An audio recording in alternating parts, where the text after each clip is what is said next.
ডিমৌ লাইবিলত ২৭ কোটি টকা ব্যয়েৰে ৰিং বান্ধৰ কাম আৰম্ভ।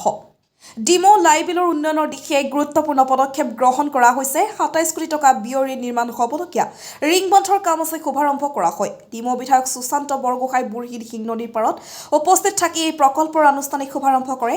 চেঁচামুখৰ পৰা লাইবিললৈকে নিৰ্মাণ হ'বলগীয়া এই ৰিং বান্ধৰ প্ৰকল্প কৃষি উন্নয়ন, ভূমি সুৰক্ষা আৰু বানপানীৰ সমস্যা সমাধানৰ বাবে এক উল্লেখযোগ্য পদক্ষেপ হিচাপে গণ্য কৰা হৈছে। বহু বছৰ ধৰি বানৰ কবলত থকা স্থানীয় ৰাইজে আশা প্ৰকাশ কৰিছে যে এই প্ৰকল্প সফলভাৱে সম্পন্ন হ'লে অঞ্চলটোৰ জীৱন জীৱিকাত গুণগত পৰিৱৰ্তন আহিব। উল্লেখযোগ্যভাৱে এই প্ৰকল্পত জিঅ'টুব টেকনলজি ব্যৱহাৰ কৰা হৈছে, যি উন্নত ভূমি সংৰক্ষণ প্ৰযুক্তি। এই প্ৰযুক্তি প্ৰথমবাৰৰ বাবে শিৱসাগৰত মথাউৰি নিৰ্মাণত ব্যৱহাৰ কৰা হৈছিল আৰু এতিয়া ডিমৌ লাইবিলতো ইয়াৰ প্ৰয়োগ কৰা হৈছে। অঞ্চলটোৰ ৰাইজ যিসকল বছৰৰ পিছত বছৰ বুঢ়ীদিহিং নদীৰ বানপানীৰ ফলত ভূমি আৰু ঘৰ দুৱাৰ হেৰুৱাব লগা হৈছে, তেওঁলোকৰ বাবে এই প্ৰকল্প এক আশাৰ বতৰা কঢ়িয়াই আনিছে। স্থানীয় ৰাইজে মুখ্যমন্ত্ৰী ডক্টৰ হিমন্ত বিশ্ব শৰ্মা, জলসম্পদ মন্ত্ৰী পীযুষ হাজৰিকাৰ বিধায়ক সুশান্ত বৰগোহাঁইক কৃতজ্ঞতা জ্ঞাপন কৰি কৈছে, এই প্ৰকল্পত তেওঁলোকৰ দৈনন্দিন জীৱনত সুস্থিৰতা আনিব। ডিমৌৰ পৰা শিৱ কুমাৰ চৌহানৰ report, north east frontier news. মাননীয় মুখ্যমন্ত্ৰী ডাঙৰীয়াক আমাৰ এটা ডাঙৰ সমস্যাৰ বিষয়ে কৈছিলোঁ, লাইবিলৰ ৰিং বান্ধটোত পকীকৰণ কৰাৰ কাৰণে তেওঁক অনুৰোধ জনাইছিলোঁ আৰু প্ৰায় 20 কোটি টকাৰেদি এতিয়া ৰিং বান্ধটো আমি পাইছোঁ। আৰু এই ৰিং বান্ধটোৱে আমাৰ যিটো অৰ্থনৈতিক ক্ষেত্ৰ আৰু ৰাইজৰ সেৱা দুয়োটাই আমাৰ সম্ভৱ হ'ব। কাৰণ লাইবিল আপোনালোকে জানে যে বৃহৎ সংখ্যক অঞ্চলত খেতিৰ ওপৰত ৰাইজে ভৰসা কৰে আৰু আমাৰ এই অঞ্চলত যিহেতু বানপানী হয়, তাৰ বাবে এই 20 কোটি টকাৰ উপৰিও 7 কোটি টকাৰেদি আমাৰ জিঅ' বেগ আপোনালোকে দেখিলে, জিঅ' টিউব দিও আমি তাত স্থায়ীভাৱে যাতে 100টা বছৰ তাত গৰাখহনীয়া নহয়গৈ বা বানপানী নহয়গৈ তাৰ এটা ব্যৱস্থা কৰিছে।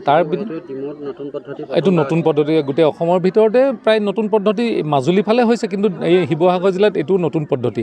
আৰু যিটো ডাঙৰ টিউবত আজি মাটি বালি ভৰাইছে, সেইটোত পচিবৰ কাৰণে 100 বছৰ লাগে বুলি কৈছে, কিন্তু আমি ভাবিছোঁ যে 40-50 বছৰ যদি যায় তেতিয়াও আমাৰ এই অঞ্চলত যথেষ্টখিনি উপকৃত হ'ব অৰ্থনৈতিকভাৱে। কাৰণ ইয়াত বৃহৎ সংখ্যক অঞ্চলত সৰিয়হ খেতি কৰে, বৃহৎ অঞ্চলত বাও খেতি কৰে, যিবিলাক আমাৰ বহি দেশলৈ যায়। সেইকাৰণে আমি এই অৰ্থনৈতিক আৰু ভৱিষ্যতে আমাৰ ইয়াত ইমান সুন্দৰ পৰিৱেশ, যেতিয়া বানপানী ৰোধ কৰিব পাৰিম, যেতিয়া আমাৰ ইয়াত টুৰিজিম ছেক্টৰটো আমাৰ ভাল হ'ব, আমাৰ ইয়াতে যথেষ্ট সংখ্যক মানুহ আহিব আৰু এই মনোমোহা দৃশ্যৰ যোগেদি অৰ্থনৈতিকভাৱেও থলুৱা যিসকল মিচিং জনগোষ্ঠী আছে তেওঁলোক উপকৃত হ'ব। এইকাৰণে আমি এই প্ৰজেক্টটো আজি ইয়াত কৰিছোঁ। আজি নিজকে কিবা লাগিছে। মোৰ ককাদেউতাৰ দিনৰ পৰা এই নদীৰ পাৰতেই মথাউৰি বা ৰাস্তাৰ পৰা যে মানুহে কিবা সুবিধা পায় বা মানুহৰ যিটো জীৱনটোৰ যিটো শৈলৱ কেনেধৰণে হয় সেইটো আমি অনুভৱ কৰা নাছিলোঁ। কিন্তু মাননীয় বিধায়ক সুশান্ত বৰগোহাঁইৰ বলিষ্ঠ পদক্ষেপৰ ফলত আজি চেঁচামুখ ভেকুৰী চাপৰিৰ পৰা লাইবিল মিলিপথাৰলৈ আজি শতবৰ্ষ গৰকা এই মিচিং জনগোষ্ঠীৰ ৰাইজে এটা মথাউৰি আৰু সুচল ৰাস্তা পাবৰ কাৰণে যে আমি সৌভাগ্য হৈছোঁ, তাৰ বাবে আমি সকলোৱে অত্যন্ত সুখী হৈছোঁ।